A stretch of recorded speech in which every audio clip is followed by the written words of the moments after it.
My daughter's teacher has been passing her strange notes. Their meaning was far worse than I could ever imagined. Bewildered, I gazed at the folded over piece of paper, sitting amidst a small pile of similar cards. I had found them in one of my daughter's inner backpack compartments while packing her school lunch. Look, I know what you were thinking. Oh, Karen here doesn't have any boundaries, right? Well, first of all, my name isn't Karen. It's Margot. My daughter is 7 years old. I would met Mr. P. during the numerous interim parent teacher conferences I would attended throughout Naomi's first year at primary school. Before I had my accident, his real name was Herve Paquet, but the French roots of his name were promptly trimmed down to Paquet among English speaking children. She would started insisting that everyone, even the parents, referred to him as Mr. P. Mr. P was in his late 30s and renowned within the parent community as an outstanding educator. He'd go out of his way to address any and all concerns expressed during parental meetings, expound the contents of each learning module in great detail, and allocate additional time to reassure us that little Richmond's hours were simply despite his left-handedness, and that Fiona was whip smart when it came to first grade mathematics. Needless to say, I was pleased when my daughter returned from her first day of second grade and announced that Mr. P was back. After all, not having to question the quality of my child's education was simply one last thing to check off on my list of that parental duties. But now, as my eyes repeatedly scanned the handwritten sentence, I couldn't help feeling that my initial happiness may have been somewhat premature. I picked up and upholded another white score at random. I will come visit you tonight, Mr. P. I gulped, patchy goose flesh sprouting on the back of my neck.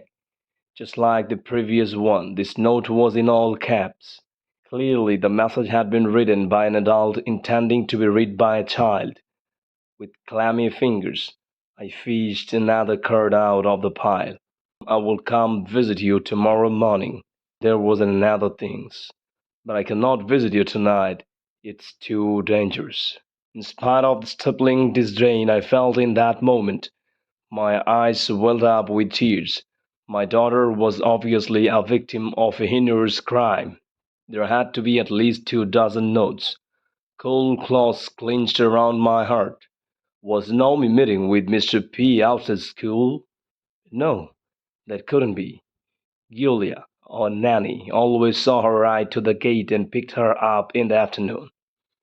Unless she was lying and was really out getting railed by some groundskeeper. Or was this all but a part of some twisted game? A class exercise that looked mega incriminating out of the context. And what about that? Mommy. Naomi's high pitched voice chimed behind me. Do you have my bag? Am I not going to school today? Julia's waiting in the car. I took a few deep breaths before turning to face her. Never in a million years had I thought I would have to deal with something like this. But then again, what parent ever does? Right about now, we ought to be arguing about the new Barbie doll that's too expensive. I should be telling her I'm not made of money, or that nail varnish isn't made for little girls, that I don't care if Simon's mom allows it. Honey, I began, willing myself to retain at least some semblance of parental composure. What? Can you please tell me what these are? I gestured at the clump of folded skirts strewn across the floor with my chin. Naomi surveyed them earnestly, but I could see my reaction had caught her off guard. They have messages, she mumbled. Mr. P gave them to me. Electricity jolted through my veins as though a part of some repressed eureka effect. I knew it, although, of course, Naomi hadn't said anything that I hadn't already figured out myself.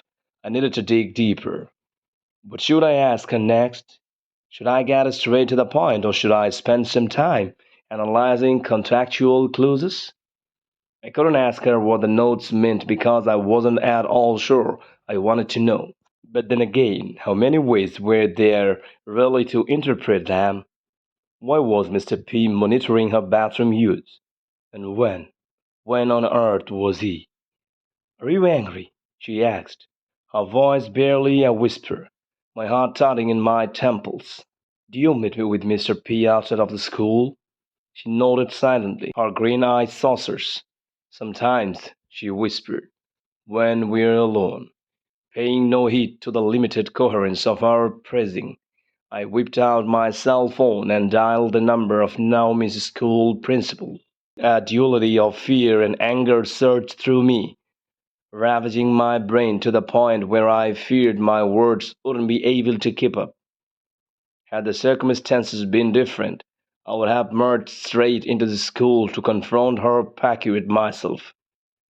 I could already picture it, slamming his body against one of the whitewashed walls, taking off one of my high heels, and then I suppose that I glanced down at my leg brace was hardly likely, but maybe Giulio could. White Oak's primary and honeyed female voice emanated from the speaker. This is Shirley. How may I help?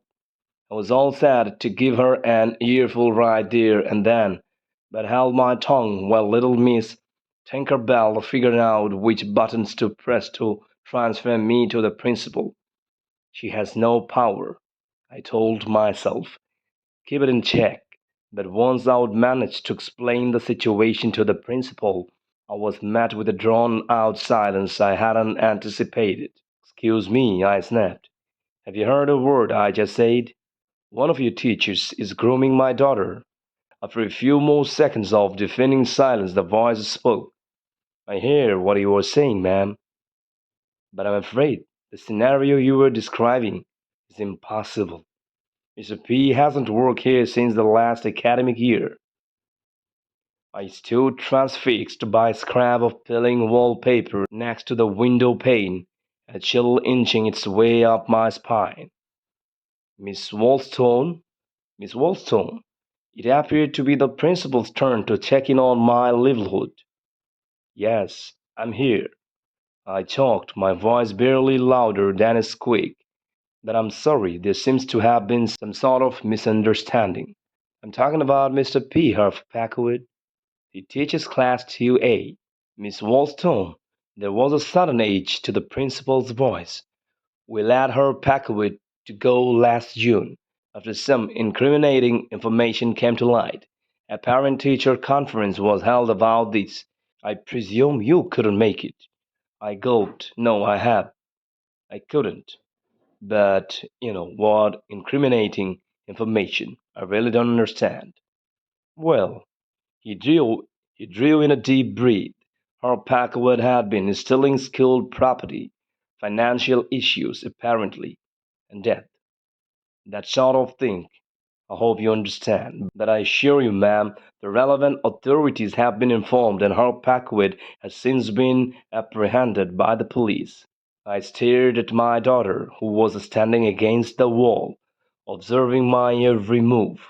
Naomi, I said, jabbing at the end call button and setting my phone down on the table.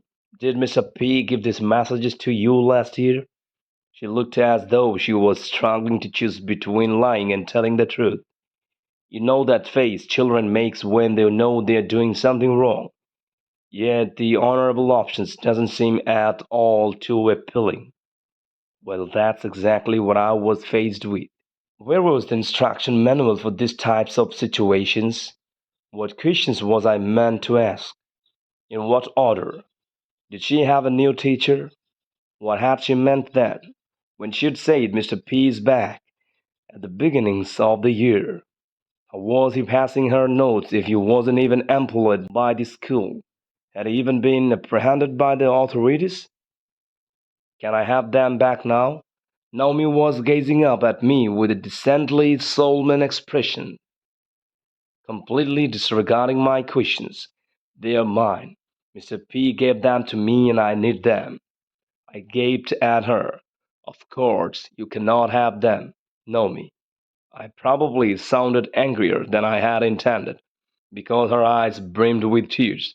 What on earth do you need them for? She wouldn't answer. Instead, turning her face towards the window, she seemed genuinely distressed.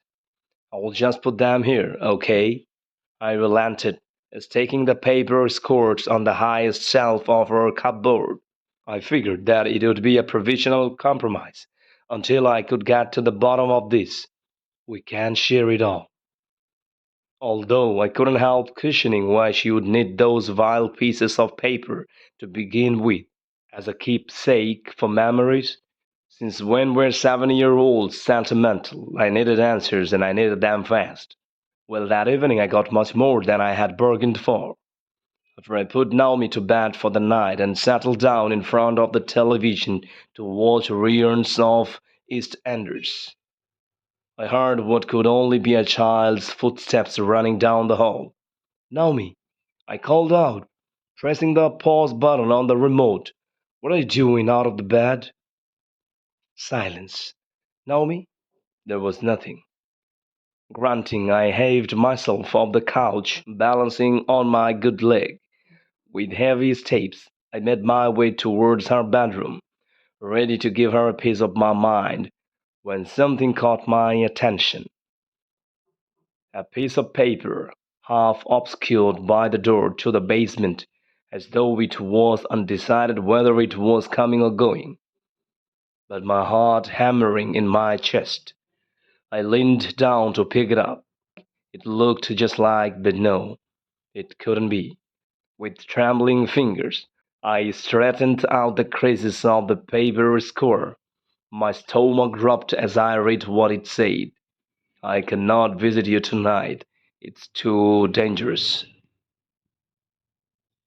I took a retail job in college. I wish I hadn't. I never thought a person could have this kind of a power over me. When I took the job at the store, I had no idea how quickly things would spiral out of control. Rachel seemed like an average manager, older than me, sharp, and maybe a little intense, but not out of the ordinary. At first, she was just kind, almost too friendly. I brushed it off as her trying to be nice to the new guy. It started small, a few lingering glances, standing a little too close when she spoke to me. And then there were the notes. The first one was simple, left on my desk in the brick room. Hey Adam, I hope you have a great day. It was Rachel. It seemed innocent enough, even sweet. I chuckled, shrugged it off, and went about my work. But then they kept coming, almost daily. There was a new one waiting for me. You looked really nice today. Read one, or I love you smile. At the bottom of my timesheet, it was strange, but harmless, I thought. I figured she was just being friendly at first. But then the tone started to shift. The notes became more personal, more suggestive. You have got such strong hands. I bet you were good with them, one read. And I felt a cold sweat break out of my neck. In another note, I can't stop thinking about you. I dream about you. I felt my stomach twist. That was said in that papers. I started to avoid her, ducking around edgeless and trying to stay busy whenever she was nearby. But that only seemed to make her try harder. Her notes grew more intense, more explicit. I want to feel you against me, she wrote once, the words scrawled in loopy cursive, with a red lipstick stain at the bottom. Another note slipped into my back pocket when I wasn't looking. Please read. You should see what I'm wearing under my clothes right now. I felt trapped, suffocated. I couldn't concentrate. My anxiety skyrocketed. I couldn't sleep at night, and my skin crawled when I saw her out of the corner of my eye. The way she watched me like a predator stalking its prey made me feel like I couldn't breathe. I decided I would had enough. I walked out without notice, without explanation, and never looked back. I didn't care about burning a bridge. I just wanted to be free from her. I blocked her number, changed mine, and got my shift changed to nights, and prayed that would be the end of it. For a few weeks, it seemed to work. I found a new job and even started dating Lisa, the bartender from my favorite restaurant. Things were getting better. I could finally breathe again. Rachel seemed like a distant, unpleasant memory. Then the letters started. They were in my mailbox, unsigned but unmistakable in her familiar handwriting. The first was almost mournful. Why did you leave me? We were perfect together. I ripped it up and threw it away. But more came, and they got worse. You are mine, Adam. You belong to me. One said and another. You can't hide from me. I know where you live now. I started finding things left for me. One morning, there was a single red rose under my wine-chilled weeper, the petals stained with what looked like blood.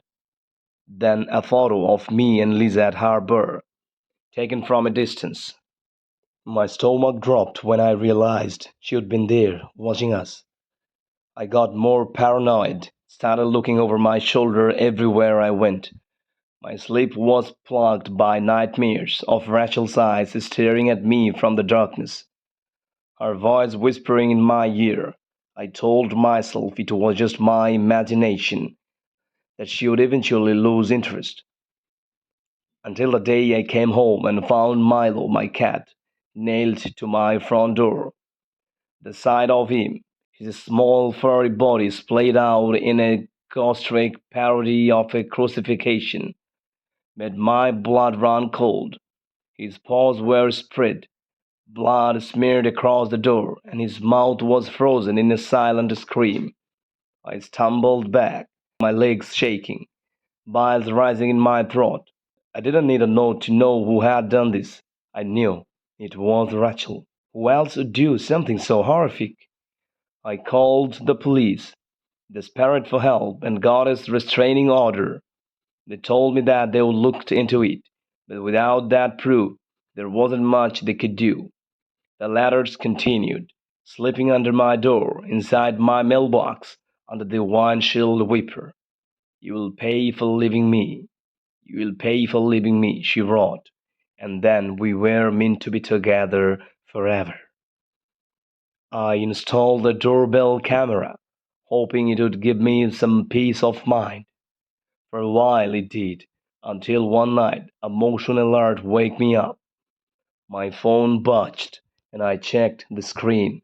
There she was, Rachel's face filling the frame, her eyes wide, unblinking, lips pulled into a grotesque smile. She took a step back, still staring at the camera, and that's when I saw it. She was holding something in her hands. My heart stopped when I realized what it was. A head. Lisa's shivered head. I don't remember screaming, but I must have. I don't remember dialing 911, but I did. I remember the officers arriving, the flashing lights, their faces pale and grim. They found her outside, covered in blood, laughing. She didn't even resist. They arrested her and took her away. A year later, she was put on trial. They deemed her mentally unfit, sent her to a maximum security psychiatric prison. I thought it was finally over. I could breathe again, start to piece my life back together. Then, 4 months ago, I got the call. She had escaped. They didn't know how, they had known where she was, just that she was gone. And now I'm writing this because I can't sleep, and I can't eat. Every sound, every shadow feels like her. I check the locks 3 times before going to the bed, the windows, the doorbell, and the camera. I hadn't left the house in days. I don't know how much longer I can live like this. I kept thinking I see her in the dark corners of my apartment, hear her whispering through the walls. I keep thinking about that night, her face in the camera, her eyes, and those unblinking eyes. If you're reading this and live in southern Kentucky, keep an eye on the news. If something happens to me, if I disappear, it was definitely her, and I just hope it's quick.